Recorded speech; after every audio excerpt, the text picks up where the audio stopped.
Cedric Stone, Dunkerque, Francia, 1940. Las columnas Panzer cruzaron el río Mosa y atravesaron los alrededores de Sedan y las Ardenas.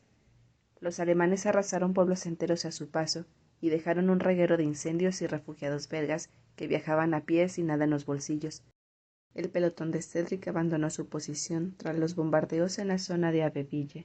La compañía de John se encontraba varias millas por delante, al norte. El silbido de los Stukas se abrió paso en el cielo y empezaron a caer en picado como pájaros endiablados. El caos y la oscuridad lo cubrieron todo. El ruido era ensordecedor, capaz de quebrar el mundo en dos. Las copas de los árboles se tornaron borrosas. ¡A cubierto! Gritó alguien del pelotón. Cedric se tiró al suelo y rodó hasta acabar dentro de una zanja. Las bombas de la Luftwaffe caían por todas partes y silenciaban los gritos y el zumbido de las balas. Cada segundo era una eternidad. Giró el anillo que tenía en el dedo, una costumbre que lo tranquilizaba desde que había llegado a Francia. Contó en su mente: 1, 2, 3. Luego se incorporó lo más rápido que pudo, aún desorientado, con el corazón martillándole dentro del pecho. El sendero por el que caminaba hacía apenas unos minutos ya no existía, y un enorme agujero se había abierto en medio. Dos cuerpos estaban tirados al lado, ensangrentados y sin vida, con las bocas aún entreabiertas. Los intestinos brillaban bajo la luz dorada del sol. Parecían muñecos rotos a jirones. Una arcada lo atravesó mientras se obligaba a mover las piernas para seguir adelante. Dejó de respirar cuando otro Stuka pasó por encima. Quedarse rezagado no era una opción si quería vivir. Sujetó el fusil de asalto que llevaba encima. Salió de la zanja y corrió tanto como pudo bajo el fuego enemigo. Se sentía entumecido, lejos de sí mismo. El olor a carne quemada y petróleo crudo era lo único que parecía anclarlo a la realidad. Se internó entre los árboles que había más adelante. El suelo estaba embarrado y lleno de fango. Tropezó y cayó. Otra bomba estalló cerca. Escupió la tierra que tenía en la boca y volvió a levantarse. Descendió por el terreno irregular, trastabillando, con un nudo en la garganta. Paró al oír un grito. Era el capitán Pearson. Estaba apoyado contra un árbol y se presionaba la pierna derecha con las manos. Cedric se acercó hasta él y se arrodilló a su lado para evaluar la herida. —¿Puede ponerse en pie, capitán? Hay que encontrar una línea telefónica. Cerró los ojos con una mueca de dolor. Cedric le ofreció agua y lo ayudó a beber. Hay que dar aviso. Volveré enseguida. No se mueva. Se alejó de Pearson, se abrió paso entre los arbustos y siguió el recorrido de las tropas. El olor era insoportable y le picaban los ojos por culpa del humo espeso. Tosió sin dejar de caminar y se obligó a mirar los rostros de los cuerpos desperdigados por el suelo y a hacer balance de las bajas y de la situación. Un poco más allá encontró a Eric Sullivan, perdido y desorientado, pero de una pieza. Estaba agachado junto a un chico del pelotón cuyo pecho subía y bajaba a duras penas. Tenía el vientre desgarrado y el uniforme estaba empapado de sangre. Agonizaba. No hay nada que hacer. Ya, Sullivan asintió. Cedric sacó la cantimplora y le quitó al chico los restos de tierra seca de los labios y de la nariz. Se llamaba Grant o Ground, no estaba seguro. La luz moteada que se colaba entre las ramas de los árboles desprendía una paz que parecía burlarse de aquel momento. Gimió algo ininteligible. Cerca, arrodillado en el suelo, Sullivan vomitaba. El joven se ahogaba con su propia sangre y Cedric esperó a su lado. Deseó que ocurriese lo antes posible para que no sufriese más. Fue horrible desear algo así, que otro hombre muriese cuanto antes. Le cerró los ojos tras el último suspiro. —Vamos —miró a Sullivan—, te necesito. La pierna del capitán Pearson estaba destrozada y tuvieron que hacerle un torniquete. Uno a cada lado lo ayudaron a avanzar a paso lento. La compañía se había dividido, y tras el ataque no había más supervivientes entre los miembros del pelotón. Dadas las circunstancias, descartaron la ruta más larga, aunque la alternativa supiese correr más riesgos. Debían ir hacia el norte. Se adentraban de vez en cuando entre los campos para evitar el foco de los bombardeos alemanes en las carreteras principales. El sol bañaba el paisaje de una luz lechosa. El tono gris parecía extenderse por la hierba descolorida y fundirse con los muros de la granja abandonada en la que decidieron resguardarse para pasar la noche. Habían perdido todo el equipo. Les quedaba un fusil y algunas raciones de comida de emergencia. A Cedric le preocupaba la escasez de agua. Las cantimploras estaban casi vacías y el capitán no llevaba la suya encima. Ayudaron a Pearson a sentarse en el suelo Mientras los otros abrían unas latas de carne envasada, Cedric se encendió un cigarrillo y dio una vuelta por los alrededores. Nunca el silencio le había resultado tan incómodo como entonces. Calada tras calada, contempló ensimismado los cristales rotos que crujían bajo sus pies y las losas levantadas del suelo entre los que crecían malas hierbas. Se sentía como aquel lugar. Aún estaba aturdido, aún masticaba lo ocurrido, aún intentaba asociar los últimos cadáveres que habían dejado atrás, azules, hinchados, grotescos, con las personas que habrían sido. Cada una de las veces que había vislumbrado un cuerpo a lo lejos, había temido que fuese John. Luego, tras valorar el parecido, respiraba aliviado. Por las últimas comunicaciones que habían mantenido en su compañía, creía que no estaría lejos. Ten, tu parte. Eric le dio un trozo de carne. No tengo hambre. Se encendió otro cigarro. Come, es una orden. El tono del capitán no daba lugar a réplica. Llevaban horas caminando y no habían probado bocado, pero Cedric tenía el estómago cerrado. Pese a ello, se comió su ración, y luego intentó ignorar la sed. Pronto los arropó la oscuridad de la noche. El zumbido de los insectos y el canto de los grillos era lo único que se oía, aunque la sirena de los estucas y las bombas que caían era un sonido imposible de olvidar que volvía a ellos en oleadas. «Vamos a regresar a casa», dijo Sullivan. Tenía los ojos cerrados y el humo escapaba de sus labios. «¿Vamos a regresar? Lo sé. Prometí que lo haría». «¿Te esperan allí?» «Sí. Mis padres, mi sobrino, ella». Pearson tosió, con la pierna estirada. «A mí más me vale hacerlo. Eso, o mi mujer es capaz de venir a pie hasta Francia y terminar con todos los alemanes con sus propias manos». «¿Qué hay de ti, Stone? ¿Tu chica te ha mandado más acertijos?» Cedric sacó la última carta que había recibido de Jane, justo antes de que se fuese a pique el reparto de correo. Admiró la caligrafía curvada y perfecta, con las L's y las F's alargadas como si quisiesen echar a volar. Sintió algo cálido dentro, un abrazo fantasma, un beso imposible. Deslizó los dedos por las líneas algo emborronadas. Un caballero llega a un castillo donde la princesa está atrapada. El castillo está rodeado por un foso cuadrado de 10 metros de ancho, y el caballero solo dispone de 2 tablas de 9 metros de largo para cruzarlo. ¿Podrá hacerlo? —¿Qué narices significa eso? —gruñó Pearson. —Un acertijo matemático, capitán. Eric suspiró pensativo y después cogió un palo del suelo y prendió el encendedor mientras dibujaba en la tierra que había entre los escombros un cuadrado, y lo observaba entre contrariado y disfrutando del reto. —¿Eso es lo que te mandan las cartas, Stone? —bromeó Pearson, pese a la situación. —¿No le bastaba con un te quiero? ¿O un poco de papel perfumado? —Lo tengo. Tendría que colocar las tablas justo así. Eric volvió a encender la llama y trazó las líneas en el suelo, con forma de T en una de las esquinas. —Fascinante. El capitán cogió un cigarro. Los dos se quedaron dormidos después. Cedric permaneció despierto, aunque el cansancio le hizo dar alguna que otra cabezada. Tenía la boca seca, pero no podía permitirse beber más agua. La guerrera y el pantalón de sarga tenían poco que hacer contra el frío de la madrugada, cuando el rocío cubría los prados. Mientras giraba el viejo anillo familiar alrededor del dedo anular y contaba los minutos que faltaban para el amanecer, Cedric oía las sirenas en su cabeza y recordaba las alas de gaviota invertidas de los estucas. Cuando se alzaron los primeros rayos de sol, despertó a Pearson y Sullivan. Conforme se acercó el mediodía, el calor empezó a resultar molesto, la sed se volvió apremiante, y las rozaduras de las botas al caminar les hacían apretar los dientes cuando Pearson flaqueaba y dejaba caer su peso en ellos. Llevaban horas avanzando sin descanso cuando vieron a lo lejos un enjambre de chopos de ramas blanquecinas. —Tenemos que ir hacia allí —dijo Cedric. —No, sigamos recto —replicó Pearson. Los chopos suelen estar cerca de agua. —¿Estás seguro de eso? Tiró su cigarrillo. —Sí. A Cedric le sonaba haber leído en algún lugar que los chopos repetían con sus hojas el rumor del agua y que crecían mejor juntos, como una bandada de estorninos. —De acuerdo, nos desviaremos —accedió. El murmullo del río los recibió cuando consiguieron adentrarse en la zona. Llenaron las 2 cantimploras que tenían y bebieron hasta calmar la sed. Cedric se quitó la suciedad del rostro y de las manos mientras se preguntaba si deberían limpiar la herida del capitán. Cuando se lo propuso, éste se negó en redondo y lo instó a darse prisa. —Tenemos que continuar hacia el norte. Retomaron el paso. Las horas se solapaban entre ellas y el tiempo parecía expandirse y encogerse por momentos. Atrás dejaron campos de cebada, trigo, remolacha azucarera, vacas que gemían con las ubres llenas de leche, niños que los observaban escondidos tras las ventanas. Un hombre les dejó pasar la noche en su establo y su mujer les ofreció sopa caliente de cebolla y pan con queso. Entre las balas de heno, Cedric pensaba en John y se preguntaba, si no muy lejos de allí su hermano haría lo mismo.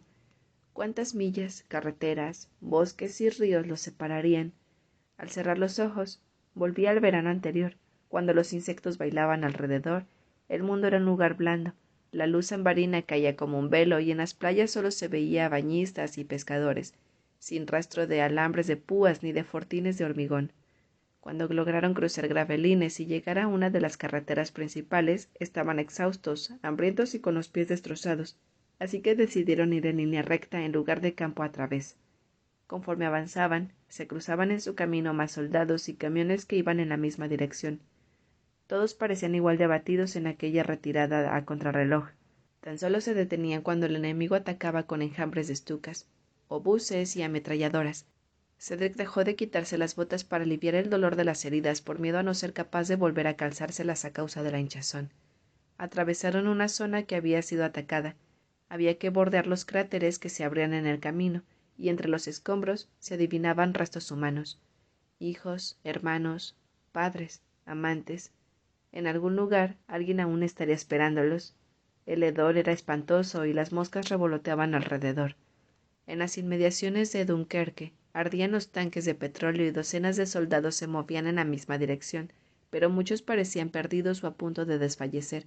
Había gente tendida en el arcén, vehículos calcinados, objetos abandonados. El hombro le ardía por cargar el peso de Pearson, que les hablaba a menudo de su mujer y de sus 2 hijas. Sullivan contaba anécdotas de sus días en Cambridge y pensaba en el futuro a todas horas. Cuando volvamos haré, cuando estemos a salvo, cuando la guerra acabe. En contraposición, a Cedric le resultaba difusa la palabra mañana. Decía poco, excepto cuando les explicó cómo se sentía al pilotar y lo irónico que era que lo último que desease entonces fuese ver un avión en el cielo. Pearson sacudió la cabeza al escucharlo. El deseo de volar es antinatural. El mar tampoco es nuestro elemento. Los hombres nacimos para caminar por tierra firme. No somos ni focas ni pájaros. Estoy de acuerdo, dijo Sullivan.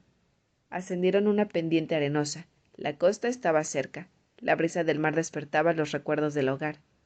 No mucho más tarde, la inmensa playa apareció ante sus ojos. Miles de soldados aguardaban en el espigón y en la orilla, con la esperanza de que un bote los llevase hasta el otro lado del Canal de la Mancha antes de que las divisiones alemanas cortasen la distancia que tenían de ventaja y los atrapasen allí. Estaban acorralados. El enemigo lo había dejado claro en los cientos de folletos que lanzaron por vía aérea mediante cilindros que estallaban y dispersaban las hojas. No solo los animaban a deponer las armas, también señalaban en un mapa su precaria situación. Hubo unas horas de calma que aprovecharon para ubicarse. Había algunas unidades organizadas, pero muchos hombres se habían quedado descolgados, como ellos, o se habían reagrupado durante el camino. Las bodegas y las viviendas vacías de las inmediaciones habían sido saqueadas y numerosos soldados seguían refugiados en sótanos de la ciudad por miedo a los constantes ataques aéreos sobre la zona. —¡Agachaos! Cedric empujó a Sullivan. Cuando el sonido infernal cesó y miró alrededor, distinguió a un puñado de hombres muertos. De no ser porque en su cabeza todos eran John y ninguno era John, habría perdido la capacidad para sentir angustia o miedo. En aquel lugar, entre las llamas y el humo que cubría el cielo, había hombres llorando y hombres gastando bromas, hombres bebiendo y hombres heridos, hombres compartiendo comida y hombres dispuestos a apretar el gatillo en cuanto alguien se interpusiese en su camino. —Capitán, ¿cuál es el plan cuando no hay plan? —Tenemos que ir a las filas —dijo Pearson. —No aguantará —señaló Sullivan dubitativo. —Tendrá que hacerlo. Cedric se levantó. Se adentraron en la playa. Los estucas aparecían en ráfagas, volaban en picado y lanzaban bombas que creaban cortinas de arena. Algunos soldados excavaban trincheras con sus propias manos. La profundidad de las dunas amortiguaba los ataques de la Luftwaffe, mitigaba las explosiones y las ametralladoras de los aviones. Las minas magnéticas que los alemanes habían arrojado al mar mediante paracaídas no tuvieron la eficacia deseada, y el humo impidió que los aviones enemigos fuesen más precisos. Había hombres sumergidos en el agua hasta la cintura, a la espera de que alguna embarcación pequeña los rescatase y los trasladase hasta los buques. El puerto estaba destrozado tras los bombardeos, así que las colas nacían desde el espigón como hileras de hormigas que avanzaban al ritmo de los viajes de las embarcaciones. Los tres se mantuvieron unidos cuando la oscuridad de la noche cayó y ante el siguiente amanecer. Ya no tenían comida, tan solo cigarrillos. La falta de sueño les nublaba la razón y la arena se colaba por todas partes, entre la ropa y la boca y las heridas. Cedric le encendió un cigarro a Pearson. Tenga. Gracias. ¿Qué hará cuando llegue a casa? Averiguar qué va a pasar con mi pierna. Pearson lo dijo en broma, pero estaba claro que las posibilidades de que le salvasen la pierna eran escasas. El daño en el tejido era irreparable y había empezado a tener fiebre. A Cedric le preocupaba cuánto tiempo más podría aguantar. ¿Y tú qué harás, Stone? Encontrar a mi hermano. Su compañía iba por delante después de aquellas maniobras. Debería haber llegado antes. Probablemente haya embarcado ya, lo animó Sullivan. Cedric pensó en el reguero de cadáveres que habían dejado atrás antes de alcanzar la playa y en las opciones de que John aún respirase en esos momentos, que el aire entrase en sus pulmones y saliese instantes después. ¿Cuál sería el porcentaje de supervivientes? No tenían forma de calcular la magnitud de las bajas. A ratos a Cedric le gustaba pensar que su hermano siempre había sido escurridizo como una anguila, experto en burlar los límites y salir indemne de situaciones descabelladas. John era rápido, valiente e intuitivo, pero también tendía a precipitarse, a no medir los riesgos, a ceder ante el impulso. El capitán tiró el cigarrillo y alzó la vista al cielo. Si conseguían salir vivos de allí, Cedric no era capaz de imaginar cómo sería la vida a partir de entonces. Diferente, extraña, hueca, pero nunca igual. Los depósitos seguían escupiendo columnas de humo cuando lograron subir apelotonados a una embarcación y llegar después hasta uno de los 3 buques mercantes que aguardaban. El estruendo de los aviones volvió a rasgar el cielo, y el impacto de las ametralladoras que golpeaban el casco del barco ahogó el rumor del oleaje y sembró el pánico en el mar. Lo último que Cedric sintió fue un dolor lacerante en el hombro, como si un perro de dientes afilados lo hubiese mordido. Luego, todo se volvió negro. Cedric y Margot. El destino. Edimburgo, Escocia, 1996. Cuando se giró hacia ella, Cedric estaba junto a la ventana, de pie, con el gotero al lado como un fiel centinela. Los dedos de la mano derecha giraban con lentitud el anillo que llevaba en el anular de la izquierda. ¿Estás llorando, Margot? Sí, lo siento, lo siento. No te disculpes. ¿Por qué habrías de hacerlo? No te olvides el collarín. ¿De qué color era? Amarillo. Ella se limpió las mejillas. Cierto, un bonito color, perfecto para mantener la cabeza alta. Recuerda a los limones, al polen, a las margaritas, al sol. Cedric inspiró hondo sin apartar la vista de la noche cerrada que marcaba el ventanal. Hace mucho que no me da el sol. Salgamos del hospital en cuanto haga un buen día. Eso estaría bien. Pensativo, regresó sobre sus pasos hasta la cama y se sentó. Soltó el gotero. Se miró la mano. Siempre he creído que me dio suerte. ¿El anillo? Ella tragó saliva. Es lo que dijo John. Quédatelo tú. Te dará suerte. Pensarás que es una tontería, pero en ciertas situaciones te aferras a cosas así. Una carta, una fotografía, un amuleto. No me parece ninguna tontería. ¿Tú crees en el destino, Margot? Depende, susurró a media voz. Nunca volví a dormir bien. He arrastrado desde entonces una mala relación con el sueño. Antaño las horas en vela me empujaban a vivir en el futuro, y luego fue al revés. Comencé a hacerlo en el pasado. Las pesadillas no se iban, así que me desvelaba, me levantaba, fumaba y esperaba que llegase el puñetero amanecer cuanto antes. Se quedaron en silencio y se miraron. Fue un momento íntimo y tenso, porque los dos comprendían que era un prólogo. ¿Y John? ¿Qué pasó con John? ¿De verdad quieres saberlo? Solo si tú quieres contármelo. Lo tendremos que imaginar. John Stone, imagínate. Francia, 1940. Imaginemos un cielo soleado. No, soleado no. Mejor gris. Un cielo gris perla con nubes como telarañas. En el encantador pueblo de Le Paradis no era un día como otro cualquiera. No olía pan recién hecho. No jugaban los niños en la calzada. No se cuchicheaban las calles. No salía la anciana de la esquina a regar los geranios de la ventana. No se oían conversaciones en los cafés ni risas en la carnicería. Pero sí se oían disparos. Sí se oían granadas. Sí se oían gritos. El segundo batallón de Norfolk se había refugiado en el interior de una casa de campo. Tenían suficiente munición para hacer frente a la Wehrmacht durante horas. Imaginemos que a John Stone, uno de los soldados, la correa de la ametralladora Bren se le clavaba en la carne, pero apenas percibía el dolor en medio de la batalla. La adrenalina contrarrestaba el cansancio. Resistieron hasta que llegó la artillería. Entonces el techo se derrumbó.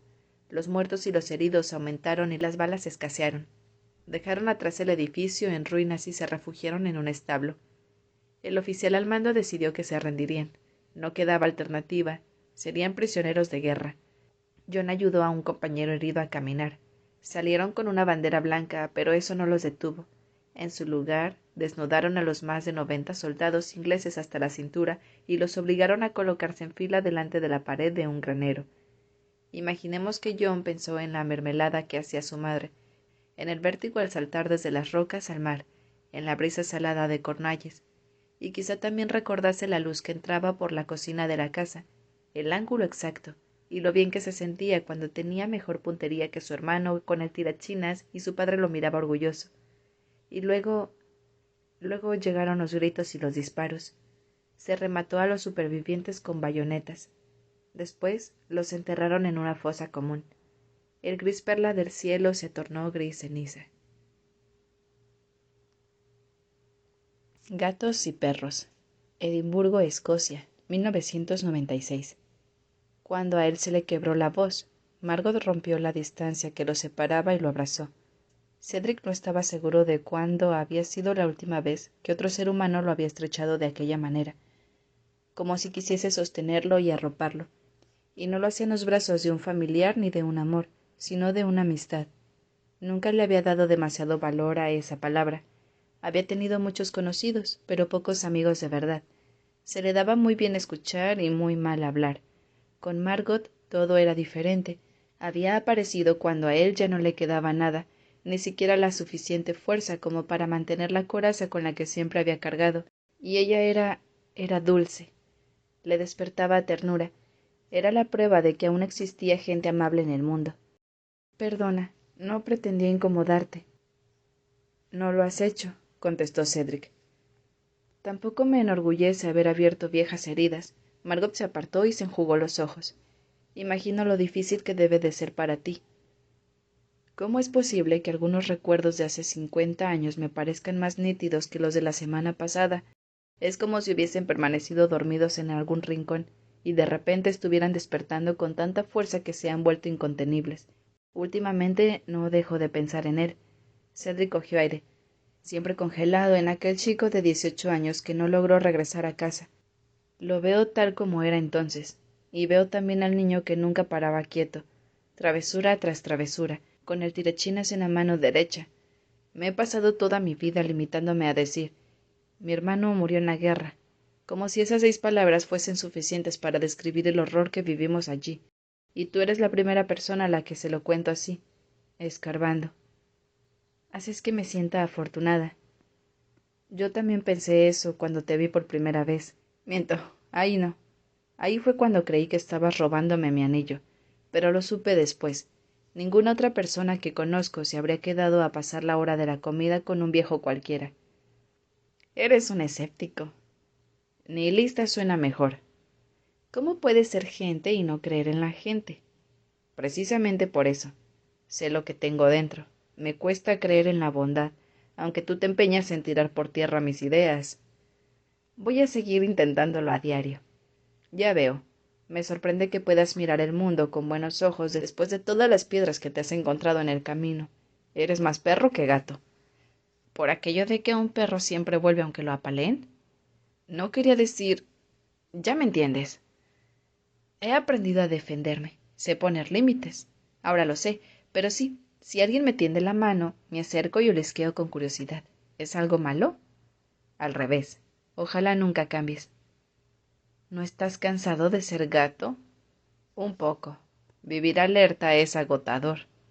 Cuando quiso regresar a la cama, Margot lo cogió del brazo y se encargó del gotero. Avanzaron con pasos cortos. Cedric suspiró aliviado tras recostar la cabeza en la almohada. Todavía pensativo, le dio vueltas al anillo familiar. Una enfermera entró y le tomó la temperatura. Ella se acomodó en el sillón. Aún no has cenado. Deberías hacerlo. Luego iré a por un sándwich de pollo. Mejor busca algo caliente en la calle. Cedric, ¿puedo hacerte una pregunta? Eso ya es una pregunta, bromeó él. ¿Por qué no le has contado nada de esto a tus hijos? ¿No crees que tenían derecho a conocer a su padre? Y quizá así, quizá entonces... ¿Ahora nuestra relación sería idílica? No tanto como eso, pero sí más fácil. Margot tenía razón. Lo único que sus hijos sabían de él era una verdad sesgada. Un camino narrado de puntillas cuando en realidad había pisado fuerte en los talones. Había dejado la huella de las botas sobre la tierra polvorienta. Se había dicho que quería protegerlos de esos tiempos sombríos que habían quedado atrás, pero lo cierto era que se protegía a sí mismo al dejar el pasado guardado en un baúl del que tiró la llave. La sonrisa de Cedric contenía una mueca triste. Cuando todo acabó, quise enterrar lo que había ocurrido. Odiaba hablar de ello. Pensé que el dolor habría envejecido cuando encontrase el valor para mirarlo de frente. Pero me equivoqué. El dolor no envejece, tan solo muda de piel. Fue como construirte una cárcel a ti mismo. A veces es más fácil dejar que te vean las personas a las que amas que desnudarte delante de los que no te conocen. Ahora que el final está cerca, creo que me equivoqué. También hay que ser valiente para no compartir la carga. Y estúpido. Después de tanta miseria, quise darles una vida feliz y fácil, así que fueron a los mejores colegios, a esquiar en las vacaciones de invierno y a algún lugar turístico de moda durante el verano. En Navidad, la casa se llenaba de regalos y celebrábamos los cumpleaños por todo lo alto. Ella se levantó y le tendió un pañuelo cuando él empezó a toser. Luego le llenó el vaso de agua y se lo acercó a los labios. Esperó hasta que se hubo recuperado. Todos hacemos lo mejor que podemos. Supongo que queremos darles a nuestros hijos aquello que nosotros no tuvimos.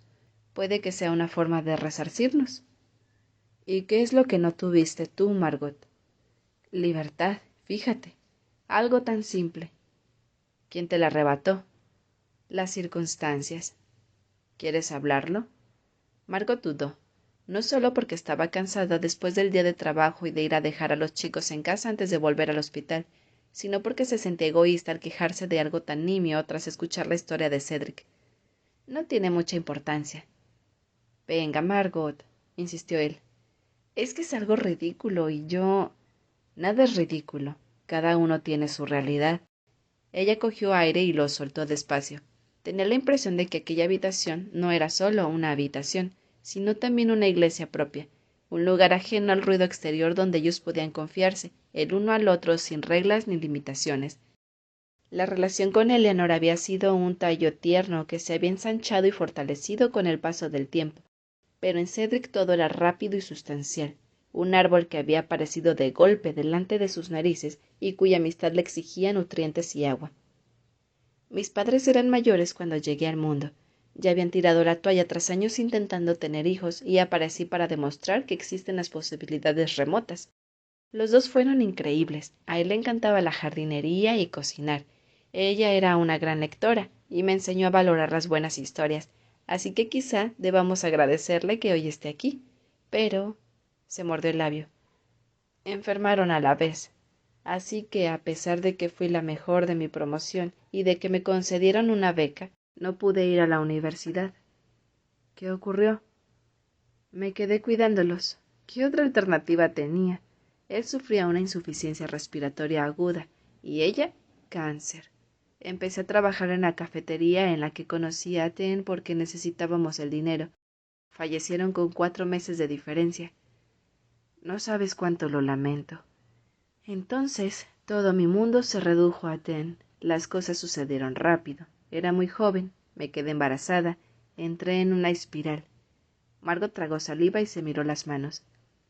¿Sabes una cosa, Cedric?